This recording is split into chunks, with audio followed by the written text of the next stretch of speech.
And now for something totally different. Brought to you by The Hockey Shop, source for sports Surrey, thehockeyshop.com. This is In Goal Radio, the podcast. Last week, David Hutchison spent an hour in the living room of Hall of Famer Glenn Hall discussing goaltending and the original six era, the evolution, invention of the butterfly. It was fascinating. Today, we skip back to 2019 and hang out with one of the top professional goaltending camps in hockey. Hello and welcome to episode 30. I'm Darren Millard. It's been a week since we chatted, but the content is separated by more than a half century. If Hutch or his in-goal co-founder Kevin Woodley are ever going to hurt themselves recording this podcast, this will be the episode as we challenge their dexterity. Hutch, let's bring you in first, and please explain how you're going to follow up the time with Glenn Hall in Edmonton with what you did this week in the Okanagan. It's been a just returned from the 3-week plus road trip here. And as you said, we were with Glenn Hall taking a big step back in time for that fantastic afternoon together. Might have been about an hour on our recording, but it was more than 3 hours sitting in his living room. It was fascinating. If you haven't heard that episode, go back and listen to it. We went from back in time with Glenn Hall reminiscing about the past to in many ways stepping forward to the future as we looked at one of the most cutting edge goalie development opportunities when we stopped by Kelowna and the NET360 camp there and had a conversation with their founders. That is really cool. And you'll get the agent side of things as well as the technical angle from the world of goaltending with NET360 and that conversation in just a little bit. Kevin Woodley, Woody, returns for the full episode after a much-deserved week with his family on the west side of Vancouver Island, surfing in Tofino. You were back at the Hockey Shop to record the gear segment with Cam. How is Cam? Cam is good. Still married. That's a positive. We're like a month in. You talk like it's touch and go here for the first 6 months. Maybe that's just my experience, you know. You're done. God, everything I did was pretty much like fooled her into marrying me, and then the first 6 months she really got to know me. So maybe it's just me that was, trying to survive for that first half a year. But 18 years later, it's all good. So hopefully that's the same for Cam in the future. Yeah. I was actually before we get to the Hockey Shop, I was actually in Kelowna at NET360 before Hutch, and was actually on the golf course with Hellebuck and Troy Grosnick on the Sunday that he was in Glenn Hall's living room, and he texted me the pictures of him with Glenn Hall. And so I'm on a golf course with, 2 NHL goalies and Joe Clark, Connor Hellebuck's longtime goalie coach. And we're having a great day. It's beautiful. We're up at Gallagher's Canyon. Thanks to Golf BC for that. And just like this is pretty close to heaven. And Hutch's pictures come in, the text message pictures of him and Glenn Hall, and dude, we're all jealous. Like, we're playing golf in the Okanagan in like low 30s heat, perfect day, and we're all jealous that he's in Glenn Hall's living room. So it's not often you can be on a golf course with a couple NHLers and get one up by your business partner. But Hutch, you pulled that one off last week. I don't one up you very often. It was a nice day. And then you went to Tofino. And then I drove late into the night Monday, up early Tuesday to Tofino. So enjoyed listening to the pod this week. And then as soon as I got back, it was off to see Cam at the Hockey Shop, as I always do. That's my place I go for goaltending specific stuff, because that is the best place to go for goaltending specific stuff, because they have guys like Cam and Jono down there, guys that play the position, know the position, and can help you play the position better by getting you set up in all the latest brands. They have a huge selection down there in the basement on the lower floor, the Hockey Shop source for sports in Surrey, and also at thehockeyshop.com. This week, we're going to talk later in the show about the Warrior chest and arm selection, chest protectors, as some like to call them. And a bit of a bonus there is that's a product that can cross the border. If you're listening to us from the United States, south of the 49th, not only can you get some of the best prices on the latest gear from thehockeyshop.com, but this is one that you can get the bonus of using your American dollar to flex that muscle in Canada and get an even bigger discount. So for cross-border shopping, if you're an American goaltender, just because the Hockey Shop Source for Sports is physically located in Vancouver or on the outskirts of Vancouver and Surrey doesn't mean you can't get savings at thehockeyshop.com. Make sure you check them out. And if you have any questions, contact them through the website. That's what we love about it, right? Not just the best stuff, not just the latest stuff, but really kind of cool, innovative stuff, things that other people haven't thought of. Special models, special selection. Like when they bring in gear, they bring in gear that's specific to them, special features that they've ordered from the manufacturers because of their strong relationships with them. So make sure you check it all out at thehockeyshop.com. That's where I go, and that's where you should go too. And that's where I go, through thehockeyshop.com. And the new knee pads I have, outstanding. Don't even know that they're on. It's I wish I would have done it a long time ago. We'll catch up with Cam shortly over at the Hockey Shop, hockeyshop.com. First, our feature interview, and on his way back from Edmonton and that visit with Glenn Hall, Hutch stopped over in Kelowna to take in the movement and the actions of the acclaimed NET360 camp. This goalie camp involves several NHL starters and even more athletes who are trying to get to that stage. It works with junior age goalies, but is best known for the time with the professionals. NET360 isn't just a camp, it's a borderline philosophy. It's a collaboration between the fitness and the technique umbrellas and an agent. And Kevin, I'm going to get you to draw an org chart. I know, Hutch, you did the interview, but Woody, just can you tell us what Net360 is under the Alpha Hockey umbrella? Okay, so Alpha Hockey Agency is the agency run by Ray Petkau, and he works with Adam Francilia there. Net360 is a week-long camp that they developed together. So really sort of the two of them as co-founders is how I would picture that, sort of side-by-side coordinating and organizing this thing. But then they talk in the interview with Hutch about this web of people they work with. And, that includes everything from the goalie coaches to the physiotherapy. They make sure that everything is sort of done top drawer. And from the goalie coaching standpoint, I think Ryan Sear out of Winnipeg and GDI in the rink there is a guy that's really kind of served the role of coordinating and organizing all the other goalie coaches they invite. There's been a long list over the years. Not everyone's annual, but guys like Fred Brathwaite have been regulars. Joe Clark, I mentioned, one of Connor Hellebuck's longtime goalie coaches and mentors, and he's actually got a new mentorship program that he's starting himself, sort of to help guide goalies down the path of development and tackling things like some of the things that Ray talked about, like almost before an agent, but tackling things like decisions involving junior and NCAA and stuff like that. James Jensen, who works for the WHL, Everett Silvertips, has done some work with Hockey Canada. We've seen Wade Flaherty there, former pro goaltender, somewhat recently, Nathan Lewin. Jordan Sigal out of the Flames, Robbie Tallis of the Florida Panthers. Like, there's been a lot of different goalie coaches over the year, and everybody sort of brings a different voice, a different philosophy, but in a think tank type environment, not my way or the highway. A lot of shared ideas, shared opinions, shared drills, and then they all kind of brainstorm and they all kind of pick how they're going to work at their stations, and then the goalies in pairs work through those stations over the course of the 5 days.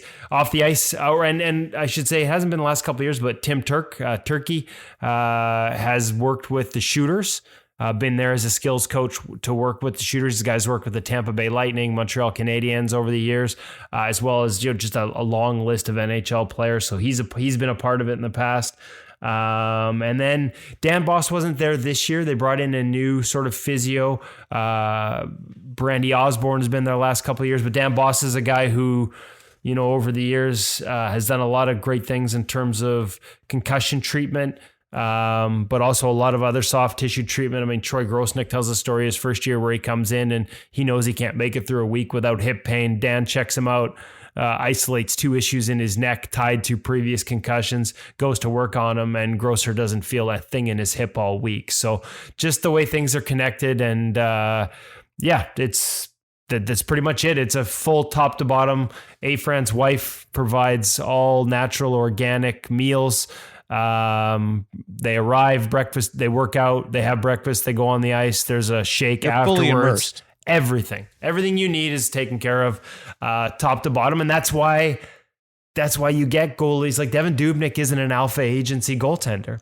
But he comes back every year. This year he wasn't even living in Kelowna. He's living in Mini, but he came out for the week because that's how good this camp is. That's why you get pro shooters, not all of whom are part of Alpha, coming out to take part in this. Blake Wheeler there this week, or this summer, the week this summer. So I think you attract the best by having the best, and they make sure that these guys have access to the best while they're there.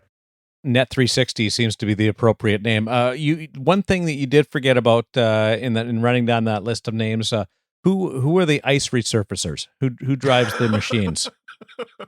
That would be the staff. That would be the staff at the West Kelowna Jim Lind Arena. It tends to change from year to year. You guys can both suck it, frankly. The best part is Hutch. It's 30 episodes, but Hutch is finally getting my sense of humor. Yeah. So I knew where good. That was going to, but bite me.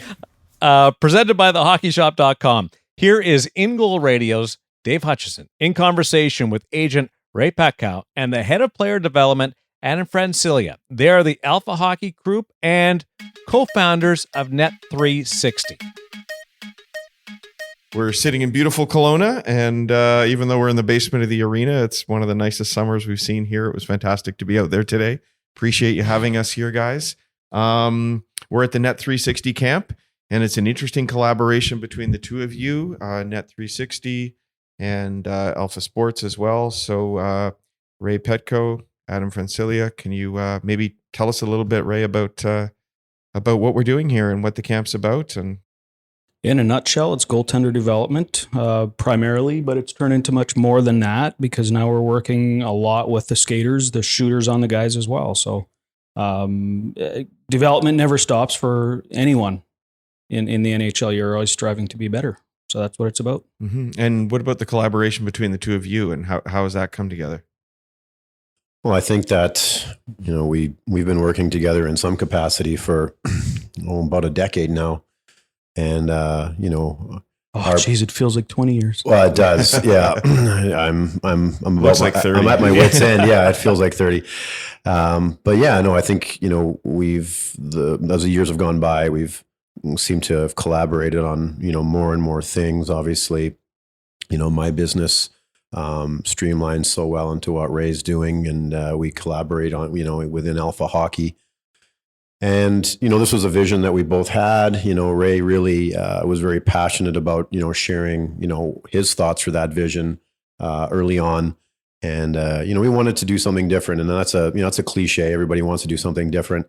But, I think in essence, Net360 it's a think tank as much as it is a goalie camp. It's really has a different feel. The coaches that we bring in specifically for their expertise in a certain capacity.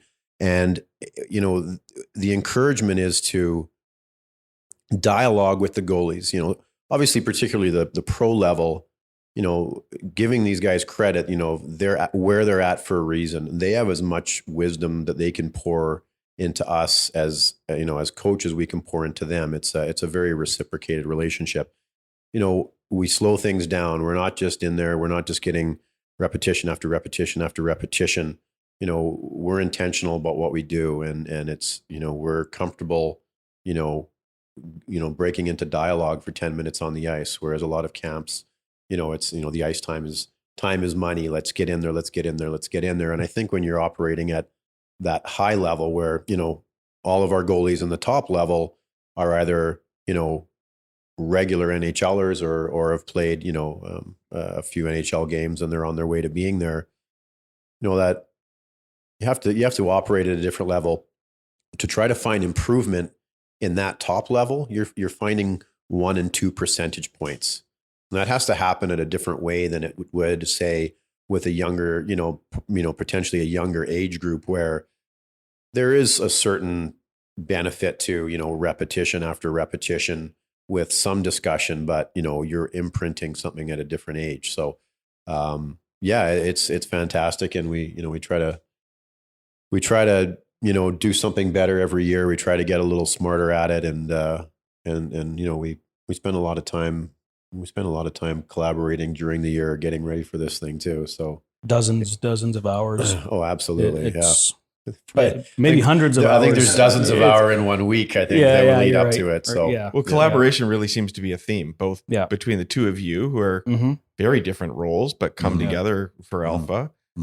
You can see it on the ice between the coaches and the goaltenders, as you've already mentioned. And I would argue between the shooters and the goaltenders as well. Yeah. Sure. You don't too often really see a goaltender reach out to a shooter in a drill and say, what did you see there? What were you trying to do? Right. Yeah, we encourage that. From the first time we had the camp, we of course had some skills coaches in camp numerous times, and it's something we'll do again. We really encourage the communication, collaboration between shooters, goaltenders, coaches. Everyone can help everyone else be better. New ideas, and sometimes it's learning what not to do as opposed to what to do. But it's pretty unique that way, I think. Well, I think also when you think about it, in a setting like this, really it's deconstructing a model. So it's constantly a chess game. The goaltending world makes a modification. They get a little bit ahead of the shooters. The shooters have to deconstruct that model. And then they have to, it's a chess match. So then they play the next piece and they get ahead of the goalies. And so this is kind of a fun thing where we're sort of on neutral ground in essence, because those shooters and those goalies can actually talk about how a shooter sees, how a shooter sees his ability to deconstruct the model that we're trying to create with goaltenders, whether that's what are the strengths in a current concept, that the goalies are working on. And then from a shooter's point of view, the goalies can ask, okay, well, what do you see when we're doing this? We're always trying to find holes in each other's armor. And so it's fun that way. And, it gets fairly creative out there as well. Rising tide floats all boats too. That's correct. That's right. Yeah. So within the partnership, Ray, being the agent is your main role really in running the agency and supporting the players. Yeah. I think people have a general concept for what an agent does, but what would surprise people about what you do in your role? Oh, I don't think I'm I'm positive I'm not like the typical agent, just because I do enjoy the development. I love getting on the ice. I love getting in the gym. I don't coach. I don't pretend to be a coach, but I want to know as much as I can know about the position, whether it's goaltending, forwards, defensemen. I just want to know about the game. I want to know how to help these guys, and just the knowledge that I can gain on the ice and in the gym with world-class trainers and goalie coaches or skills coaches. It just helps me understand the players better, how to support them. I'm maybe a bit of a liaison at times between coaches and players. And so and you mean that not in here at the camp, you mean in the greater year. Yeah, it could be here, maybe more importantly during the season, or actually both are important. I really enjoy that part of it, and I think I can do a better job representing my clients if I know more intimate details about the game and their position and their situation on each team as well. So it's not a guessing game. No, and so you're, I guess, supporting them as much sort of intellectually, emotionally within the game.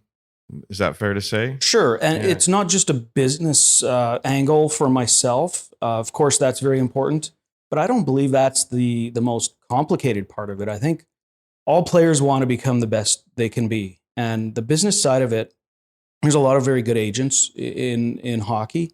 There's just very few who maybe take it to the next level. I'm not saying it's the right thing for everybody. It's just right for myself and the clients that we have. They value that. And if somebody doesn't see a benefit to that, maybe that's not the right fit.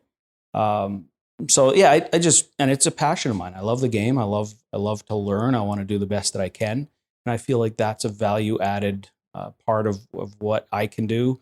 And I don't think there's any other agents in the business who are as involved with the development of the players. And it helps to create a long-term plan, which I really love doing. Adam and I collaborate a ton. We look at so many details of where the player is today and where we want to get him to, and communicate with the player as well as the team. Can you give me an example what that would look like? I mean, we don't need to name names, but goaltender X, what would a long-term plan look like? We look at what they need to improve on, both on and off the ice, in the gym. A lot of it, if not all of it, maybe starts in the gym with Adam, and it can be the training or the diet, lifestyle. We just kind of look at the big picture for the player, and then and come up with a plan, short and long term. And that's a lot of hours between Adam and myself, and I don't think any of the guys know how much collaboration there is between us, how detailed we get, and we really do. We sit down a number of times throughout the year, whether it's on the road for both of us or in one of our home cities. We'll sit down with notepads and we'll go through the list of guys, and we just go through it with a fine-tooth comb, looking for ways that we can help them improve. Collaboration being the key again. You're obviously having to talk to them. You're having to talk to their coaches with the regular team. Mm-hmm. I'm guessing getting feedback here this week as well from the coaches you've got. Every day, and then we kind of decompress a little bit at the end of it, and then we connect on the phone, emails. We get some reports on each goalie that was here, each shooter that was here. Goalies are evaluating us, coaches are evaluating us, each other. There's a lot of information that we try to get out of a week like this, because you really appreciate the types of players, goalies and skaters and coaches that are here. So let's learn from each other, try to be better every year. I get the sense, Adam, that sort of typical summer for a junior hockey player is 70% of their time in the weight room and then a bunch of scrimmaging with their buddies.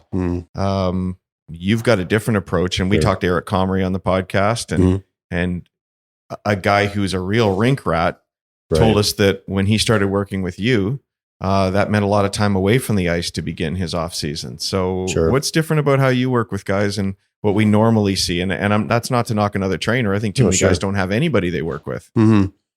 Well, I think for me personally, I mean, having been in this industry for over 20 years, I've been through a lot of ebbs and flows of the evolution of, the hockey athlete. And, I think for me, it's really important to stay current.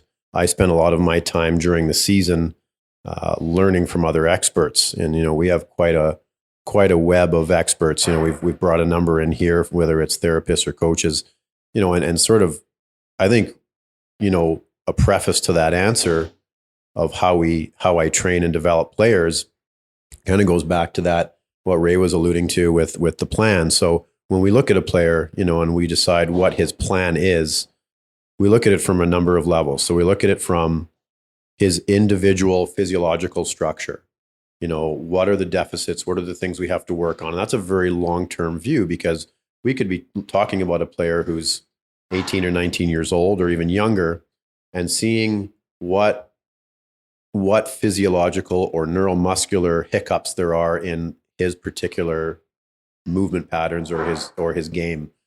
So reprogramming some of that stuff takes a long time. Then obviously there's the physiological development, but what does that mean? I mean, the word strength and conditioning is such a overused term. What does that really, really mean? Particularly if we're talking about how it lends itself to goaltending. Goaltending, I've said it for years, goaltending is a different sport. They're just on the ice at the same time. And so by elevating that position for, this week in particular, this is sort of our pinnacle piece of our yearly calendar for development. But by elevating that position in the consciousness of what we both do, and then seeking out experts in, whether it's, different experts, therapeutic experts that we kind of weave into our web, and then getting to know the goalie coach for that team that the player plays for, but also the goalie coach that maybe that goalie works with in the off season. So those are all very key people. And I think one of the things that definitely sets, Ray apart in as an agent is his understanding of the goaltending position. And as far as what I do, that's one of the things that I feel, has set me apart is, taking such an interest for such a long time in the position, not just the biomechanics of the position, but also the technical knowledge of the current concepts of goaltending, right? So if we don't as a strength and conditioning coach or a trainer, if we don't understand how goaltenders are being asked to play, how can we effectively strengthen them in Eric's case or in any goaltender's case, when we get to the end of the season, and I watch these guys play all the time. I'm able to watch their video. The only way that we can actually make wholesale change is to remove the very thing that they repetitiously do that we see the errors in. So if a goaltender's played all year and we identify, without getting specific, certain areas where we need to repattern that. Now, whether it's something neurological where, say, moving from the top of the crease to the left post, we see a neurological deficiency because, there's a misfire of certain musculature, as opposed to from the top of the crease to the right post where, wow, he's really strong, everything's dialed. The only way we're going to be able to repattern that is to get him off the ice, because if we don't do that, there's not a gap in time that we can remove him from where he's creating the errors to download the correct information, turn it back on, strengthen that pattern, gain the range, make it dynamic. And only when we're comfortable that that new brain engram has been sort of downloaded into the computer do we want to have that goalie re-engage on the ice, or else we're just doing, bad repetition after bad repetition. And again, at this level, it's even more important because they have completed probably hundreds of thousands of repetitions with that hiccup. Right.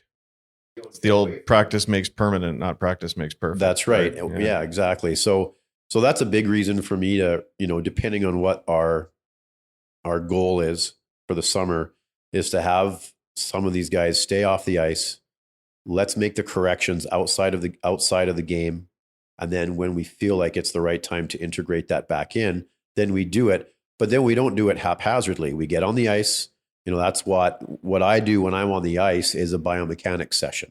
So I work on the biomechanics with the goalie, because by now, after all these years, I can kind of see through the gear to what the body's doing. Because goaltending equipment hides like a whole bunch of sins. Yeah, it's hard for you. I mean, I was watching you working with these guys, and how are you noticing this half a degree change in somebody through all that gear? Right. Just, years and years of doing it, you kind of just sort of get that X-ray vision, but we can't just say, okay, well, it looked good in the gym, we fixed it, whether it was a latent like glute on the left side. Okay, it's working in the gym. We got it dynamic, but now let's put it on the ice. We got to make sure that repatterning is sufficient on the ice, and then we can do that. So that for Eric and others like him, it was really important to get him off the ice and make a few changes that we needed to. Yeah, no, interesting. I can tell we're going to have an 1.5 hour long podcast just with you talking about goaltenders one day. Oh, that's awesome. I'd be more than happy to do that. or probably, and if Kevin's here, it would turn into 3 or 4 hours. I was going to say, I think 1.5 hours was conservative. Yeah, that's just one of Kevin's questions. Yeah, he also brings a case of beer, probably. Perfect. Well, that was the best part about Glenn Hall, taking a break in mid-interview. Nice. Ray, we're talking a lot about the pros here, but we've got a couple of groups on the ice. So how young is the youngest kid you're working with here? The youngest kid is 15 years old. 15? Yeah. We haven't had a 15-year-old in a few years. It's been a couple of years. Yeah. Usually it's in that 17-year-old range. Right. So let's take it to the younger kids. Your role as an agent. When does a younger goalie start working with an agent, and when should they worry about that? Well, they shouldn't worry about it at all. Yeah. You should, at some point, young players need advice. Yeah. My approach is a little different. I'll use this as an example. I don't go out and scout bantam goalies or bantam players. I don't really watch a lot of bantam hockey. Most agencies are out there recruiting as many bantam players as they can. Yeah. I know some of them are out there even earlier. It's up to them to do that. I don't think it's really great for the game. But they need advice, and they need to get that advice somewhere. So I understand that part of it as well. I feel like as a goalie or a player gets to the point where some of the junior level teams are looking at them, and they have to make that decision between college hockey and major junior hockey for the Canadian players mostly. That's something that everyone needs some advice, just how to deal with that. But even there, I would advise in most cases, just take your time. Keep every option available to you as long as possible. And I see a lot of players, they get drafted, their bantam draft year, and within a week or two, they're signing contracts in the Western Hockey League or OHL or wherever it may be. And I don't understand that. I've never advised to do that because you don't know if there could be a season-ending injury. You could change your mind later on, and you can't play for at least a year anyway. And we should clarify, you've got a dual role here. I mean, you're a player agent for some people, but you're a family advisor for others, right? Yeah, and it's only because... Can you just describe the difference for us? Sure. The NCAA players or players who want to maintain the eligibility for NCAA, they cannot have an agent, but they can have an advisor who is an agent. Right. It's just a little quirky rule that the NCAA has. And do they have to pay you in that case? Now they do. That changed in the last decade or so. There's a bit of a change of that. There's a lot of misunderstandings in hockey as well about that. But yes, you cannot receive anything from an agency, from a professional team, if you want to maintain that NCAA eligibility. So they have to pay for any services. So you start working with somebody at the 14-15 range, typically? Oh, no, typically? Not myself. No. That's typical in the business, but I just don't like that. I feel like we need to see more time. At 14, so many kids haven't reached the level where they will be. Obviously, nobody has at that age. It's just too difficult. And honestly, I don't really want to babysit. Right? It's a difficult business. You get more misses than hits if you recruit very young players, and I'd rather have players at a later age when I know a little bit more about the character and the personality, and even if they're maybe not elite, because I'll miss a lot of the elite players because I don't recruit 14-year-olds. I'll miss out on those players. That's okay, because I feel like the group that we have, we can make up for some of that with the players who have top-notch character and the work ethic. And you see that a little bit later at 13 or 14. You just don't know what they're going to like in 2 or 3 years when they're entering junior hockey. Sort of goes back to almost the philosophy of the whole camp, as you're talking about character, back to collaboration and so on. Mm-hmm. Yeah. Mm-hmm. Now, that's not to say that, I'd love to. Getting elite young players is easier. It's easier to develop than getting young players who maybe are considered to be projects. Right. But we have a pretty good batting average with some of the projects. And I think when you look at players of that age, that that 13, 14-year-old level, that age group, I think that my recommendation is, just focus on development. Focus on development. Turn your attention, your energies to things that are tangibly attainable. Things that you can control, things that you can see change in. When too many young guys and families try to get involved at too young of an age to get representation, all of a sudden, kind of the monster grows an extra head. It's hard enough. It's hard enough to get to the level that, ability wise and development wise and everything that's going to get you, to the next level, quote unquote. But I think once you get into something too young, that, where there's agency and everything, I just feel like at times it just adds an unnecessary level of, anxiety to a family, a player. I think it's easy for us to say on this end of the rope, right? Where for sure, a family with a player who they feel has some potential, that's typically they're going through it in real time. But my advice always is to try to keep the outside things quiet and just work on becoming the best possible version of yourself and you as a person and you as an athlete as you can. And if you do that and you pour your energies into that, which again is something you can control, the other part of it will typically take care of itself. There are so many scouts and so many agents out there. If you are good enough to make it, then you will get noticed. And I think kids worry about that at far too young of an age. Oh, and it's a whole industry to help them worry about it, it seems. Yeah. It's crazy. So maybe a little older than that. How about your side of things, though, away from the ice or on the ice, because you develop? How young do you work with athletes? Well, typically right now, currently, I would say my youngest athlete is probably not that young. Probably 20, 21. Really? Yeah. Oh, yeah. Yeah. Because we've In the talked to past, others much who don't. younger. I Yeah. mean, Yeah. Maria Mountain, we've had on Yep. here before, and she won't touch anybody before they're 14. Yeah. Yeah. Just doesn't think they're ready to do that sort of work and just Right. go out and play multiple sports. Is Yeah. that similar sort of advice, or just happens to be your business that you? No, I would agree with that. I think that I have certainly worked with younger. It's sort of like, where Ray's at right now. He happens to have a bit of a, his youngest player is not 14 or 15. I think Right. Yeah. the youngest player you represent is probably 17, 18, type thing. So I think it's just sort of where we are currently and where I am currently, having a pretty good stable of, really good professional, because I work with obviously skaters and course, yep, goaltenders. yep. For me, it's more of, just an ability to use your time. And I just don't want to get spread too thin, because what I do is fairly unique. It's a year-round program. So I work with my players 12 months of the year.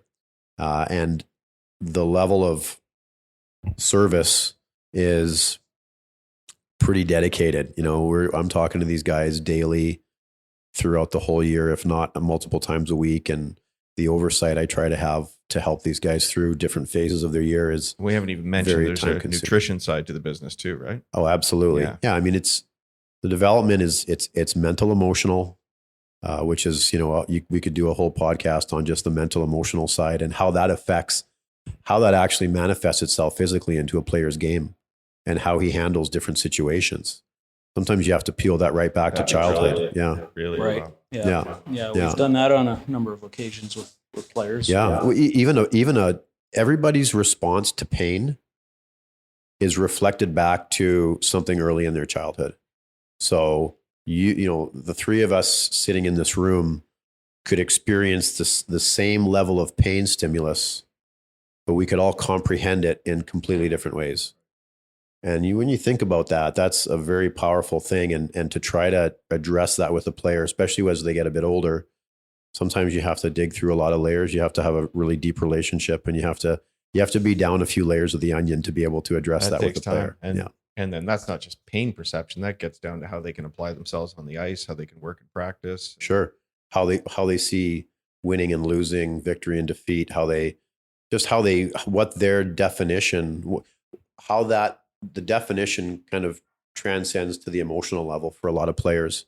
And so it's an incredibly powerful and I think very undervalued area of development that we miss in a lot of players. So I spend a tremendous amount of time doing that, as does Ray. And it's quite an interpersonal part of the development model that we don't typically think of for a long time to get there. Sure. To earn that You trust. bet. You bet. Yeah. So that's 3 different podcasts we have to do at some Yeah, point. this has been a rabbit trail conversation so far. So it won't keep you guys too much longer, but I did say I'd love to have a takeaway, and whether that's for a young goaltender or a beer league goaltender, even. Sure. What can they be doing? What's a typical deficit you see in a younger goaltender, and then what should they be doing to work on it? Well, first of all, I think that especially in a young goaltender, I would really encourage developing overall athleticism, multilateral sports, sports that you like soccer that are lower body dominant, and sports like volleyball or baseball that are upper body dominant. So I think, that's very, very important. But, a well-balanced athlete, especially mentally, the athletic IQ of someone I find is always higher when they play multiple sports or even just multiple hobbies. You don't have to do something at a tremendously competitive level, even if it's for enjoyment, which I would, I really encourage. One hopes they all are. Well, yeah. But even just for something, like a high school intramural volleyball team or something like that. When you think about sports like that, a player who's playing at a high level of hockey, whether it's, whether it's a bantam level or an elite level bantam player where that's going to be their primary competitive focus. If they can get involved in something like an intramurals where really there's really no, there's competition, but Right. it's just enjoyable. Less and pressure. Absolutely. The environment is completely different. I think that you're willing to delve into your toolbox of what you're athletically capable of sometimes in an event where there's less pressure, if that makes sense. All the sense in the world. When you're when you can try things. exactly where you realize, or perceived or real, when the consequences to you trying something aren't, potentially catastrophic in your mind, even if they're not really, in reality. Getting involved in something that's fun, you will expand your athletic potential beyond what you will when whatever you're involved in is rigidly structured at an elite level where the plus or minus for error is very small. So that's one thing I would say is very important for a young athlete. There's a great takeaway for coaches though too, because at the Adam and Pee Wee level, and I might even argue at the Bantam level until you're looking to get drafted, does it really matter? Can we not just go out there and have fun and work on developing our skills? Well, how many great players in the past and even now, said they grew up on the pond playing shinny with no parents around, thank goodness, with no coaches around, thank goodness, just the players, and they would try new stuff. And that's something that when I look at using an example of a Thomas Greiss, probably one of the most entertaining goalies to watch. Yeah, love watching Tom. Right. We have told a lot of stories about what we get to see here about him. It's so fun. Right. Yeah. And you look at a guy like that play, and I mean, he stopped a shootout. I can't remember who it was. It was a save to win the game on a shootout. And he stood there straight up. He did. And he stood and he put his heels together. And you probably remember who that was, Ray. Do you remember who that was? Chris Letang. Chris Letang. Okay, Yeah, there you Chris go. Letang. Not a bad player. And Not bad. It was to win the game, was it? It was not? to win the game. That was the winning save. And that ties back to something we've told on the podcast before that we saw here 3 years ago when you were doing the little breakaway drill on the other sheet. Yep. Yeah. And he refused to go down and And he won won the it. whole thing. He won the whole thing. Yeah. The guys talk about it every year. Every year, everybody's chatting about it for, you hear it 3-4 times during the summer. Yeah. Yeah. That's obviously just kind of one example, but Yeah. Thomas is a guy who growing up and in continued through his professional career, he has a lot of outside athletic interests Mhm. that he does for enjoyment, and it keeps him creative. And to have the gumption to do something like that, it wasn't an amazing sort of Cirque du Soleil outside of the box move, but just to have the presence of mind to be willing to do that shows you that he's mentally and emotionally during a game, he's willing to dive into that box and just use whatever tool it takes to make a save. And I think that's an undervalued quality these days. I agree. Yeah. We talk about that. And we're not trying to create robots. Right. Yeah. And the shooters here at Net360 sometimes talk about how Thomas Greiss is so difficult to read. Yes. Because he's very unpredictable. And we often talk about how goaltenders have become robots. And Right. now finally the shooters have grown up watching it. Yeah, That's right. He's not a cookie cutter goalie. No. He's unique, and I love watching that. But And what we about need mentally more to be able goalies to like do that? Because he was sharing the net throughout the Yeah. season. And Yeah. if a coach didn't appreciate what he tried there, if the Right. puck had gone in, he might not have Mhm. seen the net for a while. Thomas is his own person. Yeah, though. that's I mean, what I incredible. respect. Like, that's a lot real about him. compliment. Yeah, it is. Yeah. It is. Yeah. Yeah, he plays Devin Dubnyk. Look at how Oh, many he has a ton of fun out unorthodox. there too. Yeah. Yeah. I don't know in Yeah. an average season who does more pad stacks than Devin Dubnyk. Gotta appreciate the pad stacks. But the thing is, as a goalie, again, it's always a chess match. So instead of insisting on wedging our young goaltenders into a cookie cutter philosophy or whatever it is, that you think about it, the more rigid the system that the goaltender is forced into, the easier it is going to be for a player to deconstruct that model. Absolutely. So then you get a guy who's willing to, a guy who's 6'6". Now that's Devin Dubnyk's athleticism is extremely underappreciated. Mhm. For a guy who's 6'6", he can move his body fluidly in some tremendous ways, and to be able to pad stack, and he'll usually make that save. You know, nobody's teaching that in a goalie school. Is that something you can notice when they're off ice about him physically? Yeah, he's actually an incredibly fast learner. He's an intelligent guy. He's an incredibly fast learner, and he's very methodical in his approach to learning something new that we'll do off ice, even something that we do on ice, like the biomechanics. He's very methodical in he'll take in the information. He has a very quick absorption to performance rate, and that's one thing that's really impressive about Dubes. But yeah, he's able to, he can go into that bag of tricks during a game, and he can pull out some things that are very unorthodox. And I think that's an advantage for a goalie, because the player going down goes, boy, I would have never, how's anybody going to guess you're going to do something unorthodox as that? It's a real tool. And I really hope that as we see young goaltenders develop, that they are allowed to have at least times in practice or in their, whether it's maybe not necessarily a goaltending session, but even moments within that where they can learn to become creative, and somebody that neither one of us work with, but look at how many times Marc-Andre Fleury has reinvented himself through his career. Yeah. He impresses me so much and in so many ways, but look at how many tools that Flower has in his toolbox that he can pull out at will, and he's mastered timing of those things as well. Perfect. So I really appreciate all that, and I think we cannot let that go in our young goaltending development. I think we have to teach them to battle, but we also have to teach them to stay balanced as long as possible before they dig into that toolkit. For sure. There's You a often mastery see the of other that, side sure. of it too, don't you? Mhm. Yeah, there's a mastery of learning how to pull the different tools out of the toolbox, but at the same time, I mean,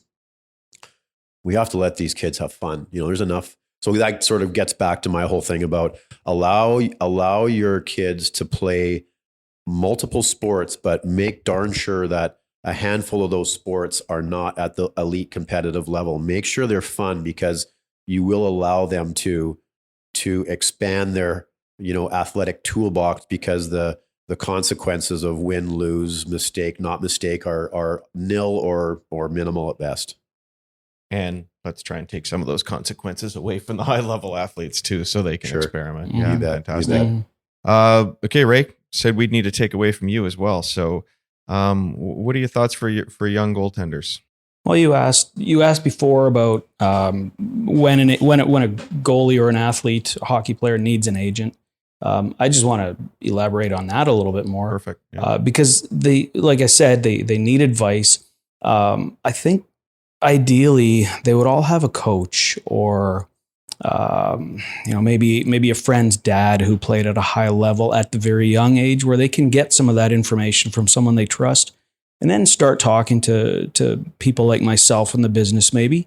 But I think for most players, it would be better to delay that decision a little bit, so you get to know at least a few different agents, or just a little bit at least, get a few touches with a few different groups or individuals, and because there's a lot of agencies that are recruiting very, very hard. They do a real good sell job, and many of them are good at what they do. But too many times I'll talk to a 17-year-old hockey player looking to switch agents. And that to me means they made a decision way too soon. Why are you now looking to switch? You should be building relationships that last for the career, ideally. So quick question when you're talking about that, when somebody does agree to work with you, Mhm. are they locking themselves in for a time frame, or is there an out Well, that they can do this? Or? It depends. The reputable agents are really not allowed to do that. We can't. I'm an NHLPA certified agent. I abide by the rules. And the contracts that you sign with these players are joined with the NHL contract that they eventually sign. So there's a lot of switching between agents until a player signs an NHL contract, and it's a dirty part of the business. I don't like it. It happens to every agent. Has players who leave and for various reasons, but especially if they're getting in too young. I mean, you mentioned they should be asking some questions and talking to lots. Yeah. What are some good questions for a young goaltender or player to ask when they are being recruited? It depends on the situation, of course, but one of the things, development for us, that's the key, right? And I really enjoy that part of it. A great athlete coming and wanting to continue to develop. But as far as like the business end of it, contracts and things like that, if you're with an agent who has, say you're a bantam player, and again, typically I don't go after those guys. There's some exceptions where, and usually they're coming to me in those cases, but not always. If an agent has 15 players the same age, same position for one draft, who's he going to bat for? Right. He's working for all of them a little bit, but I'd rather work for one or two a lot. Mm-hmm. And that's, we're small by design. It's and some of the groups are really good at just kind of hiding the fact that they have sometimes hundreds of players that they represent. Several agents within an agency. And that's okay. They it's not like one agent has hundreds of players, but the agency and I hear often when players come to us at a older age, maybe 17 or 18, after they've been with an agency, they just feel like they don't get attention, especially when things are tough. The agencies often just won't do a whole lot because they can't do a whole lot. They're not designed to help guys through tough times. Their business model is more large quantities as opposed to making sure that they're getting quality. Mm-hmm.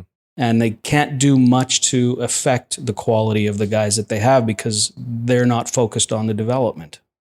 Turning into Woodley here, one last question. Sure. You mentioned going to bat for them, and I can totally see that at the NHL level. If you were working with a younger kid, is there anything you can do to help them when the WHL or OHL draft comes up? Can you go to bat for them? With scouts and teams? Yeah. Absolutely. Yeah, okay. Sure. Yeah. That comes back to relationships within the game.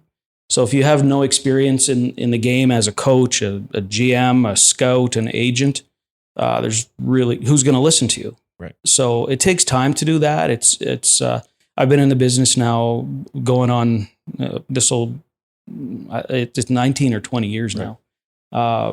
So I scouted before and a number of years now as an agent. So you have your contacts and you have your trusted GMs and scouts. So yeah, I can go to bat for them. I can advocate on their behalf. And of course, that's our job for the draft, whether it's Bantam or NHL. But ultimately, you can't get them drafted. No. They have to do the work. You're just there to support them.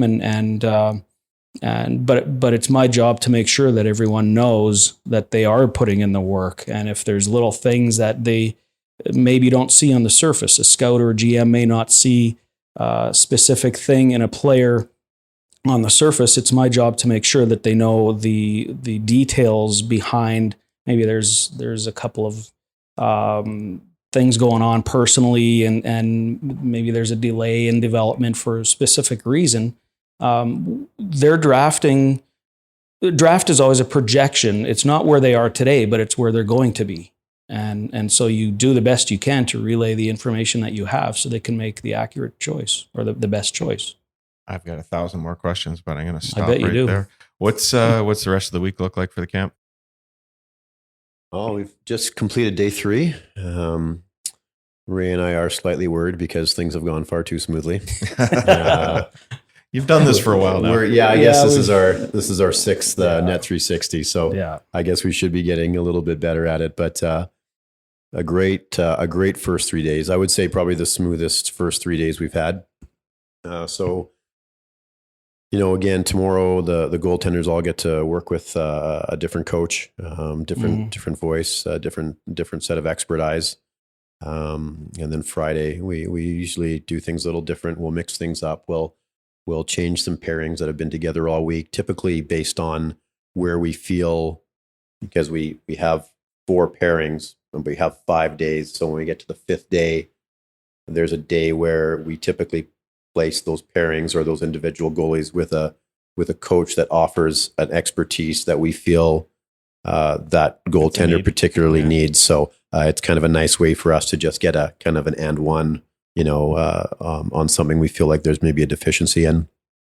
And then you've got the pros and juniors coming together for a little mentorship there too. Yeah. You bet. Yeah, you bet. And that's always a fun thing. Yeah. We have a fun time with that. We get creative in how we're going to do it. It's typically an on-ice thing, but our pros are so incredibly gracious. The not just the pro goaltenders, but our pro shooters that we have, they're great. are incredibly gracious with our younger guys. And so that's always a really neat time. Eh? Yeah.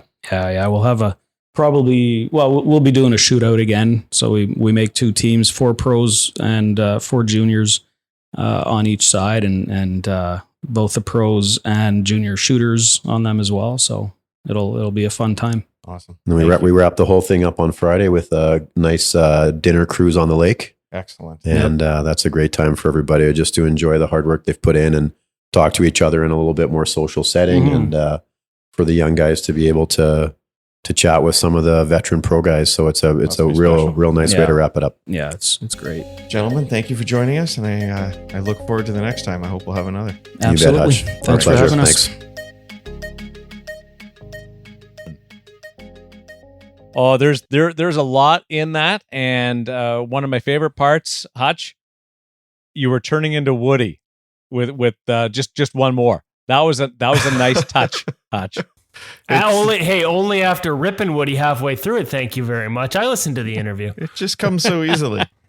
3 hours, my ass. I would have got it done in 2.5. It is funny that I'm the guy of few words until Woody's not there, and suddenly I start filling the vacuum of space with my own words. So I don't know why that is.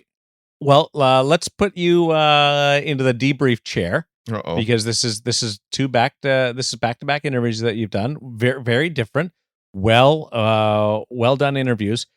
Something that jumped out at me was Ray Petkau, an agent, but he's on the ice during this camp. Mm-hmm. He likes being on the ice with the athletes. That's a new one to me. I guess. I mean, I haven't been around a whole lot of agents, but he's absolutely involved. He gets into technical conversations with coaches and goaltenders to try and understand the position better. He is occasionally taking a few shots on the goaltenders to see if he can squeak one past somebody. Working with a camera so he can get a little bit of stuff out on social for NET360 as well. He's a man of many talents and obviously loves what he does. I think the biggest thing to me is, having seen this for now 4 or 5 years, is the desire to understand the position at a deeper level so that he can better understand and support his athletes. Because when they leave camp, inevitably, this is what happens to a lot of guys. And we've talked with a lot of guys about this. You have your voices in the summer, you have your coaches in the summer, and it's not always the same. The messaging changes sometimes significantly when you go off to your NHL team and there's maybe a change in a goaltending coach or a change in a voice, or you change teams and the philosophies are different. And so sometimes it's not the smoothest process. And so sometimes you do need someone going to bat for you, understanding your game and what the keys are to it, so that management can understand what you're going through and why maybe a transition is or isn't working, or how to get everyone on the same page or same voice. These are my words, not his, but I can see where that benefit of understanding it and being able to explain it and actually fully grasp some of the concepts out there would come in handy as an agent dealing with a team, especially maybe if a situation isn't going well or if there's been a change, and being able to communicate effectively and efficiently how that could have a lot of benefit, not just for him, but for his clients. Do you guys know of any other agents that do go on the ice? I'm like Hutch. I mean, to be honest with you, I don't go to a lot of agency camps, Darren, so I'd be lying if, I wouldn't want to be dismissive by saying no, but I haven't seen it. So many have come from the game. There have to be guys who do, but this does feel like a bit of a unique operation. The shooters, a lot of conversation about the shooters who are out there. We've all done goalie schools, whether when we were goaltenders coming up through the ranks or instructors, and the shooters are generally there just to, okay, we're going to work on the glove. You just shoot the glove 5 times, you rotate out, that kind of thing. This is, and they're kids, they're anybody you can almost get that can raise a puck, truth be told. But this is different. These shooters come with resumes. Yeah, I mean, or Woody. Yeah, I was just going to say list of names: Myers, Justin Schultz, Andrew Ladd. Those have been regulars. Blake Wheeler out there this year.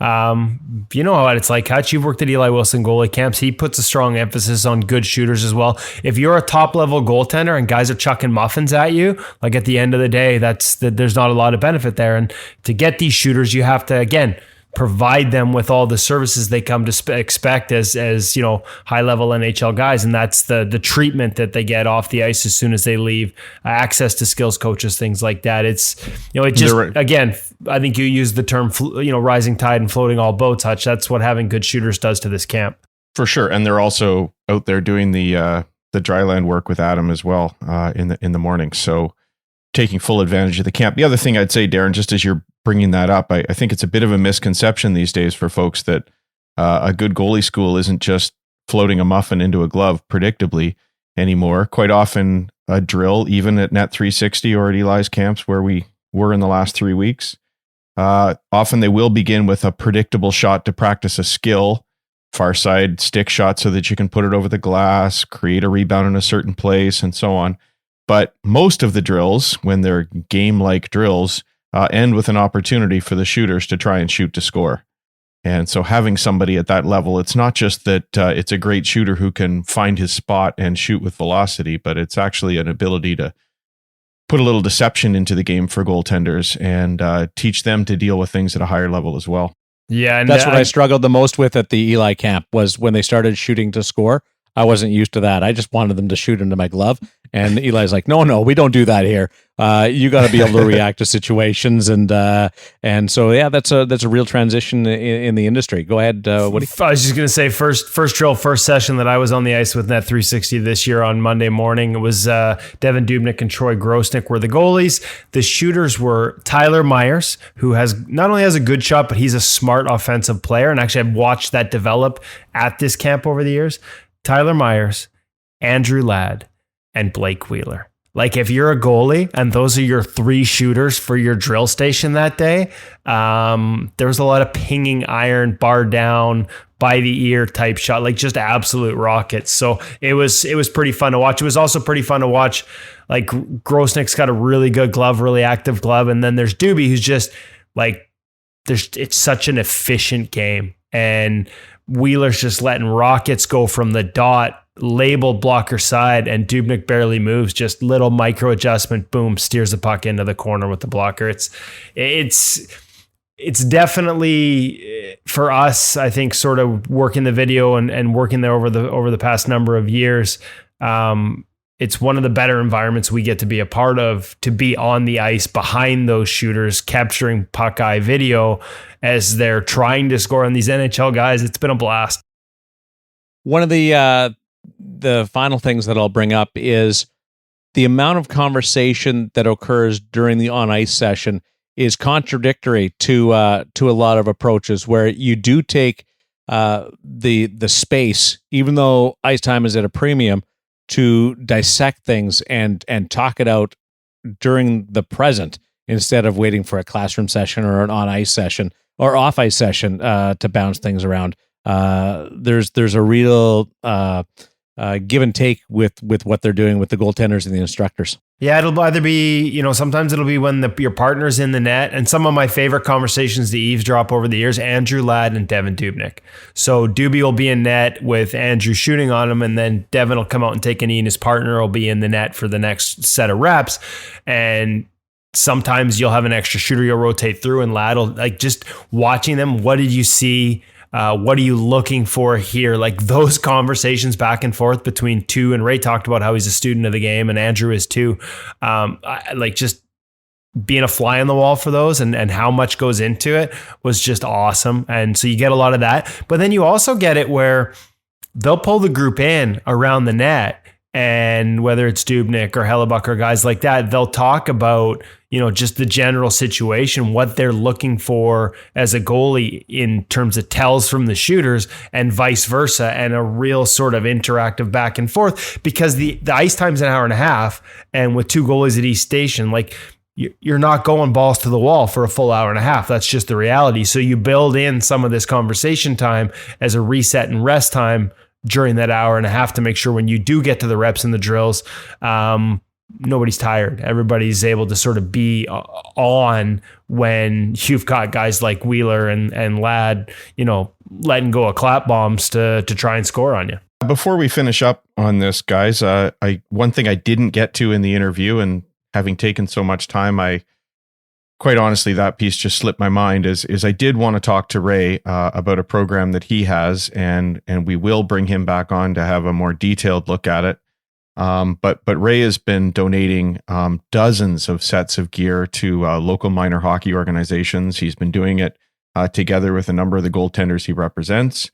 He wants to get gear into the hands of the youngest goaltenders. So most of it's aimed at the novice, the beginner goaltenders. So we can get more people in loving and enjoying the position. And I think it's fantastic that he's taken that step. I first found out about it when he actually phoned me out of the blue saying that he was doing some research on beginner goalie gear, and he'd read an article on our site about something and thought, oh, well, why even read it? I'll just phone Hutch and find out what's going on. Love that he's doing this, and look forward to having Ray back on the show fairly soon so that we can talk more about what he's doing.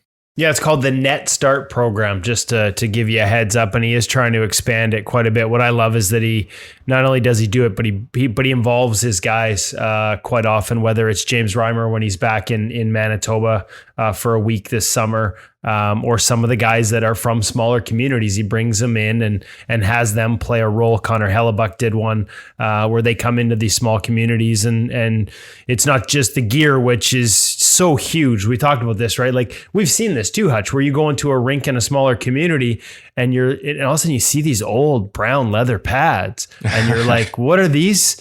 Right? That doesn't happen anymore. Dude, Darren, I haven't seen the leather ones. Hutch, 2 years ago in Summerland, Carey Price Day, I could not believe. And those were the pads that kids were being asked to wear in novice hockey. And it was, these things were like straight out of the 80s, maybe even earlier. And you're like, wow, like this. And so in smaller communities, this still happens. And so there's a need for this. And so good for Ray and his Net Start program for getting involved to help out. 100%. 80s were good. I just saw Def Leppard. They're still going. They've stood the test of time. Leather pads haven't, but leather skin. The boys have. Reimer from Rowena, Ray Petkau from Steinbach. So both Middle Province men from Manitoba. So doing some great work there. Great interview. Time for the In Goal Gear segment and Woody's weekly visit with Cam at the Hockey Shop, thehockeyshop.com, talking upper body and the Warrior brand. Woody. Yeah, no, it's funny. We haven't had Warrior in a little while, Hutch, here at In Goal. But hey, we've talked to Pete Smith. We're big fans of their work, and interestingly enough, when we first did the first review on the chest protector, it was the first one with the mechanical arms. Remember, Hutch, the first ritual, and it's interesting. There was a lot of sort of myths about what this would be because of the hard plastic and the mechanical arms, that it couldn't absorb rebounds. And we used high-speed cameras and kind of showed that, hey, these actually work, that the air gap. What do you mean by mechanical absorb arms for those that aren't as dialed in as you? I'm trying to think of how you describe it. They are literally like hinge and pulley. The arms sort of have a mechanical system to them. Well, they're hard plastic. And Pete told us his original inspiration was just the defenseman shin pads. How these guys can have that hard plastic shin pad, take a rocket off the shin and not really feel it. And he thought, gosh, there's got to be something here we can apply to the arms in his newest chesty. And that was, 8 years ago, something like that. When we first saw that unit. But as Kevin said, you have to add something in that because you don't want to be firing off a giant rebound. So there's a little bit of a shock absorber built in. There has to be a hinge built into it so that you can flex the arm as well. Quite unlike a shin pad. And a little air gap. Yeah. So it's come a long way, and it's interesting. So a lot of the things that, there were sort of anything that new, that different at the time, there was a lot of pushback on it. But it's interesting to me all these years later, revisiting it with Cam in the hockey shop, a lot of the things that we said about it in that first review in terms of the ability to absorb rebounds, some of the feedback we got from NHL guys that had tested it, but mostly because there was a little blowback on this, that the most important thing was that these arms had to fit properly, that the elbows had to line up because of the nature of the style of them.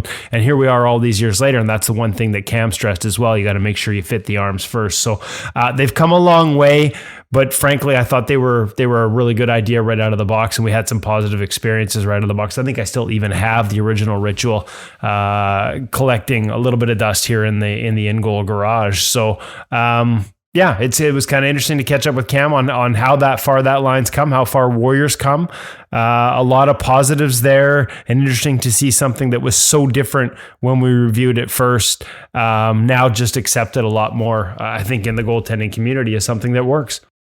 Let's zip out to the Hockey Shop, thehockeyshop.com, source for Sports Surrey, the gear segment on In Goal Radio, the podcast.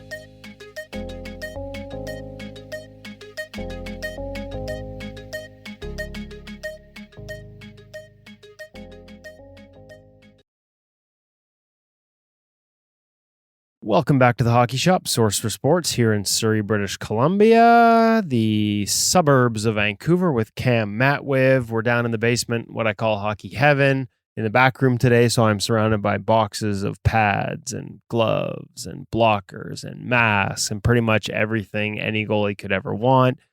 As I've said before, it is a little slice of goaltending heaven down here. Today, though, we're going to focus particularly on the Warrior chest and arms. We've talked about masks the past couple of weeks. Time to talk about protecting the arms, protecting the torso. And Cam is the perfect guy. He's well versed in the Warrior line. To be perfectly honest, we haven't tested at In Goal these past couple of generations. We're kind of the first Ritual with the mechanical arm. Was the last time we were in the chest protector. So I'm leaning on you heavily here, buddy. Walk me through some of the innovations, some of the changes. Walk me through the line. Where do we start with the Warrior chest protector? So let's touch on the G4 kind of right out of the bat here with the mechanical arms, so to speak. Definitely a long distant cousin of the first generation chest that you tried on, as we're on to G4. So Warriors had a great opportunity to be able to refine and perfect the design of, again, for lack of a better term, mechanical arms.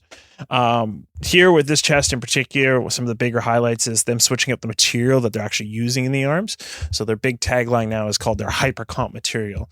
And you'll see this hypercomp material appear throughout the two different lines of pads, chest and pants now as well.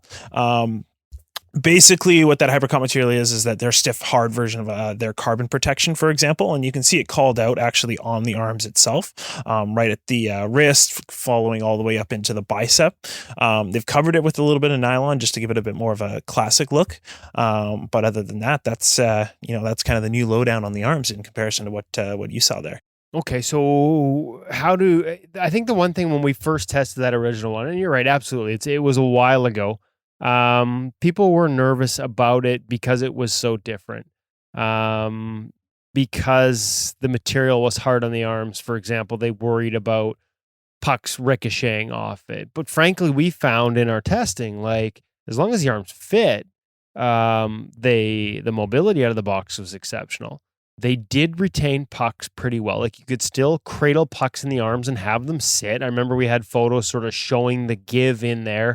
On the ice with a CIS UBC goaltender, sort of showing that and sort of, again, not just telling you, but sort of showing that, there really was some feel of this chest protector. And what I like too is the squareness of the arms meant that the pucks that did ricochet off deflected away, as opposed to on a rounded arm, which is why the NHL's gone to mandating rounded arms. A rounded arm is more likely to hit it and go through, as opposed to hitting that corner and ricocheting away from the net. So to me, like, going right back to that first generation, as much as it wasn't as widely adopted as maybe some hoped, we liked it. So how does the feel compare as it's evolved with the new materials in the arms? Does it still have that feel in there? 100%. I think you hit the nail on the head, especially with this chest here. And it is adjustable. The arms are laced in, but it has to fit you in the arms. If it doesn't fit in the arms, the mechanical arm won't work properly. And it won't, because it really needs to, the elbow needs to be in the elbow. Exactly. Or it just won't do what it's supposed to do. Now, that said, when you're talking about the rebound qualities and whatnot, yes, it has that same style of an air gap to be able to have that absorption quality to it rather than a deflect and punch. So yeah, you're going to be cradling pucks just as good. And if you're good at that with another chesters, you should have no problem with this doing the exact same thing. And still squared in through the biceps, a little more squared. So again, the ones that you don't have an opportunity to cradle, the ones that just hit you, because let's face it, if you're me especially, a lot of pucks just hit you. It's not about actually making saves. It just hits me. I do like the fact that those are more likely to end up going away rather than going through and in off a rounded chest protector arm. So it looks like they've maintained that. What about through the chest and any in terms of fit and feel and the rest of it, shoulder flaps? How's that evolved since we last took a look at their chest protector? It still falls along the same lines. Like their back plate is actually very, very reminiscent to what you had back in that original Ritual one. Still just as adjustable. This chest is one of those things where you can really spend 20 minutes kind of dialing it into your own fit. And that's really what Warrior kind of approached the design for. It should be able to, dial in, fit properly, micro adjustments, including the position of the actual shoulder floaters, how they sit on you, whether you want them close to your collarbone, want them a little bit further away, make your head turn a little bit easier, loosening it up and allowing you to cross your arms, little micro adjustments like that. That's where, Warrior really shines in actually all of their chest lines, for example. Which is important, right? I mean, we've said it before. We said it as the NHL adjusted this year to the changes. It's the most personal piece of equipment I think we wear as goaltenders. So the ability to personalize one particular unit to your preferences seems like a real positive to me, at least. Definitely, in my opinion, it's the hardest piece of equipment to break in. And the one thing I will say that has changed, and obviously goalies, not like I'm breaking any news here, because like you said, the one we tested was a long time ago now.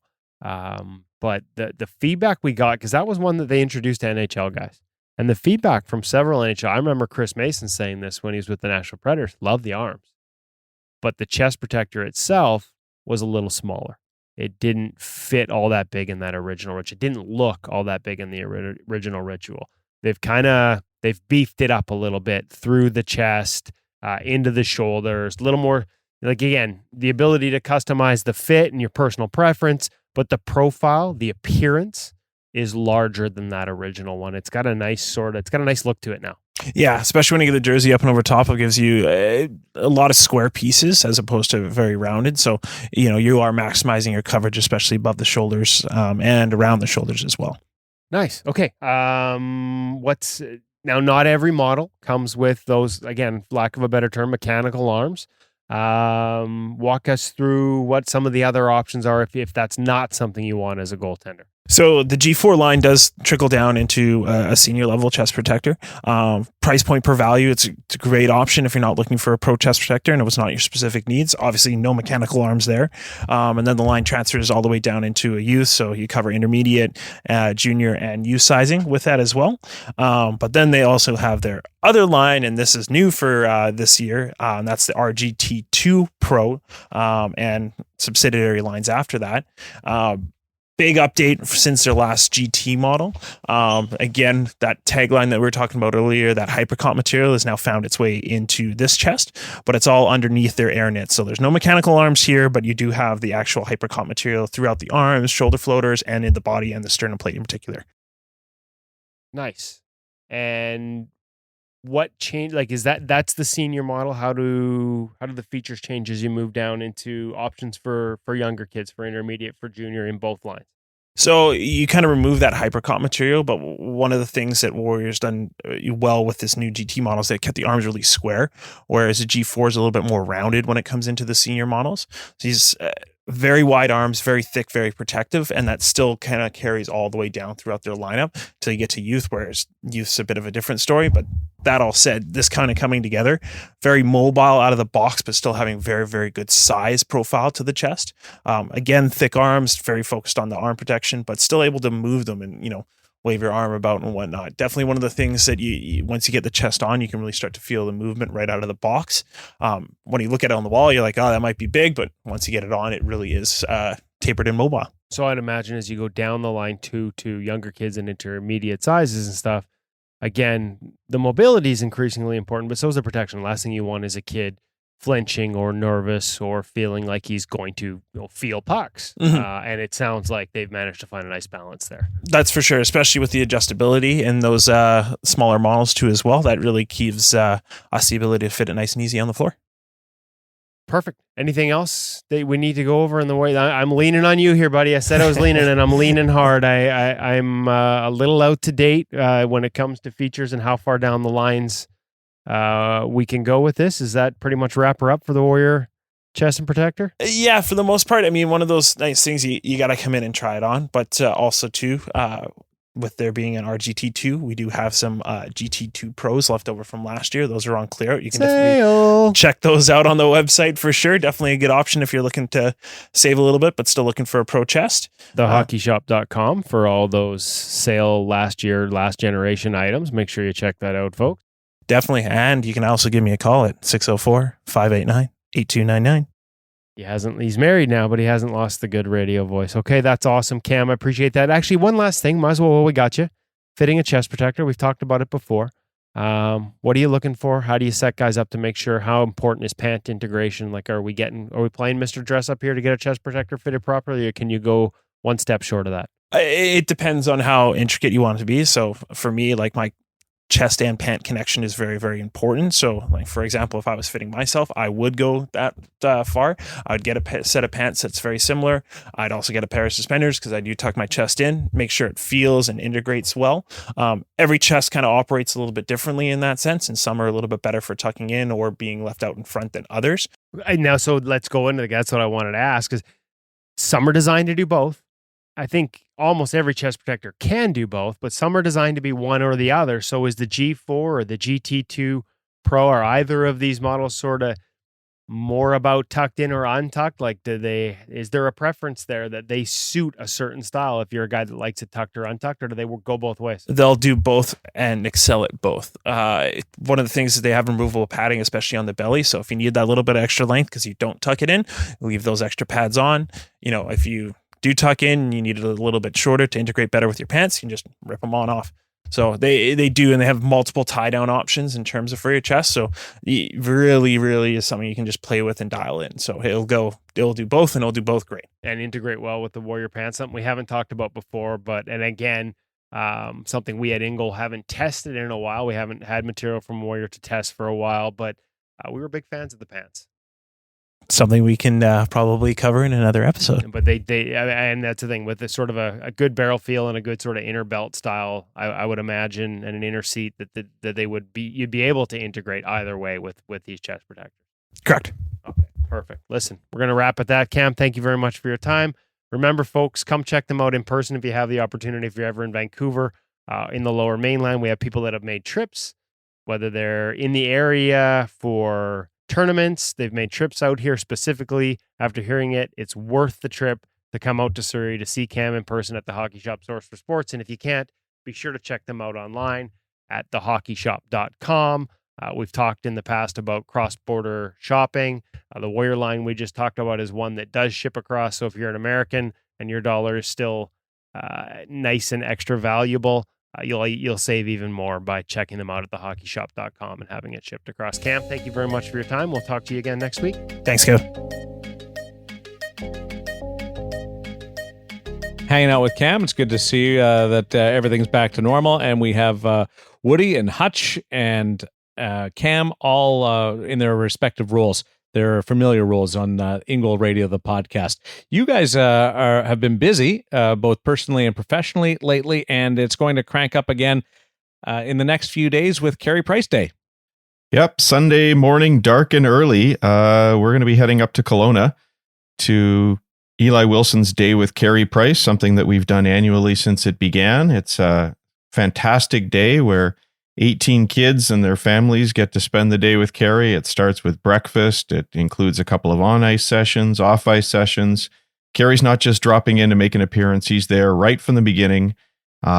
using the same dressing room to get ready for all these ice sessions so that the kids can sit around and just talk hockey with him like he's one of the team. It's a really special day, and we've seen Carey evolve over the years from being, maybe I think it's fair to say, a little uncomfortable with the situation when he first went into it, to now that he's got a young family, just interacting really closely with all of the kids, and it's a lot of fun to be a part of. And really thankful that Eli puts this together each year and brings us in to be a part of it. One of the great pieces of it is that Woody generally jumps in and moderates a little Q&A session in the dressing room. The kids are understandably a little bit unsure about getting started asking some of those questions. And so Kevin makes sure that things get rolling, and we try and bring some of that back. And certainly we will to the podcast this year. My guess is that Carey's getting a little tired of some of Woody's questions, just because he's heard them for so long. Nothing to do with the length, Kevin. But would be great if any of our listeners wanted to ask Carey a question this weekend. How about you send them into, I don't know, guys, what do you think? podcast@ingoalmag.com might be a good place. And we'll take some of those questions into him. We'll be reading them right off the phone. So Carey will see your note that's been sent in, and we'll try and bring some of those back. While you just did an interview with Glenn Hall, you might be able to jump in and moderate that little session with Carey Price Hatch. I don't know. It's Kevin's good at it. We like to have him do that. I actually thought that the one that we did this week with Net360 was the more challenging one to moderate, because we were bringing together two guys from very different backgrounds for this camp. So enjoyed pulling that together. Woody, what's the first question you're going to ask Mr. Price this year? Oh yeah, stumped. I got him stumped. Hey, listen. I'm not a guy that comes up with things naturally. I'm not a smart man. You know what? So I need to prepare. I'll give you one. Just any equipment changes for this year from last year. Yeah, this is the problem with being as inside as we are, Darren. We already know the equipment changes for this year. Some of them, most people won't even know actually exist, even after they see it. There you go. It's a good answer. I look forward to it. It's one of those cool things. I've always followed your day with Carey Price and Eli Wilson and his camp. So this is something that's grown and expanded, and it's a real treat. And I love that Carey does it. So good luck. Have a safe trip there, fellas. I'm driving, so it'll be okay. My eyes will be closed. Yeah, let's see if Hutch can keep his eyes closed at 170. Yeah, the only thing that'll wake Hutch up will be the flashing lights in the rearview mirror. As far as I can tell from riding with Woody a couple of times. Thanks to everybody for listening. There was a great quote that was offered as part of our feature interview in this episode. The more rigid a goalie becomes, the easier it will be for a player to deconstruct them. Think about that. You can't play goal at the professional level without structure, without dedication, but creativity is a complementary skill that cannot be overlooked. And every time that you, as a goaltender, are taught to be so structured and so formal in the game, it's not bad to throw something different and work on something that may surprise a shooter. Thanks to Ray. Thanks to Adam. For David Hutchison, Kevin Woodley, I'm Darren Millard. Focus your game. The season's coming. It's around the corner. But don't forget to enjoy this journey that is on the horizon. If it's not fun, it's not worth it. It's not meant to be painful. I mean, you're going to get hurt anyway. So let's take the painful part so that you can control right out of the equation. Enjoy, and please share with us what's in store. Give us the odd update. Bye for now. And we'll talk to you next week for episode Carey Price. You know what I'm doing there? Episode 31.